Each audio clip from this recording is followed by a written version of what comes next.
যে কোনো মূল্যে উইন বা মানুষের রায়কে পারসেস, এটা অনৈতিক। এর থেকে রাজনৈতিক দলগুলি সতর্ক থাকলে, সাবধান হলেই, সংযত হলেই চলবে।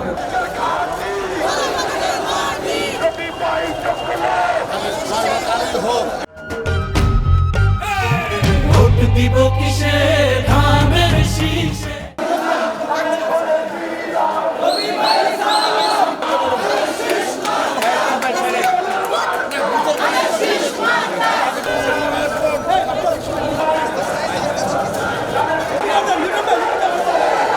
সারাটা আমি বলবো না, মানুষ এই অঞ্চলের দীর্ঘদিন আমি তো 30 বছর রাজনীতি করেছি, যার ফলে এই অঞ্চলের মানুষ আমাকে তাদের প্রতিনিধিত্ব করার দায়িত্ব নিয়ে নিয়েছে।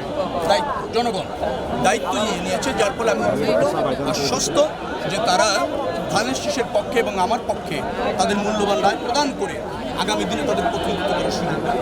আমার কাছে যা মনে হয়েছে, সমস্যাগুলি কাছাকাছি, বিশেষ কোনো সমস্যা নেই। কামরাঙ্গীরচরে একটু ভিন্নতা আছে, ওটা ধরেন একটা উন্নত গ্রাম, কিন্তু নগরের সুবিধা তারা চায়, কিছু সীমাবদ্ধতা আছে, ওগুলো আমি চিহ্নিত করেছি, পর্যায়ক্রমে সমাধান করা যাবে। আবাসিক এলাকার সমস্যা আরেক রকম, তাদের মধ্যে বেশ কিছু প্রস্তাবনা আছে, সেটাও ন্যায্য এবং সেগুলিকে আমি আমলে নিয়েছি। আমার যদি তাদের প্রতিনিধিত্ব করার সুযোগ হয়, ডেফিনেটলি অগ্রাধিকার ভিত্তিতে সমাধান করতে সক্ষম হব। আচ্ছা, খুব বেশি চ্যালেঞ্জ নয়, এগুলি একটু মনোযোগী হলে সেবা খাতগুলিকে ফাংশন করতে পারলেই হবে।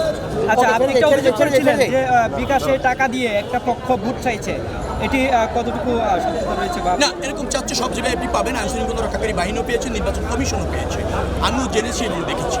তো যার ফলে হতে পারে কারা হচ্ছে কোনো রাজনৈতিক দলের পরিচয়ে তারা এটা চাইছে। তো এটা বন্ধ হওয়া উচিত। যে রাজনৈতিক দলের পরিচয় দিচ্ছে তাদেরও সজাগ হওয়া উচিত। যে কোনো মূল্যে উইন বা মানুষের রায়কে পারসেস, এটা অনৈতিক। এর থেকে রাজনৈতিক দলগুলি সতর্ক থাকলে, সাবধান হলেই, সংযত হলেই চলবে।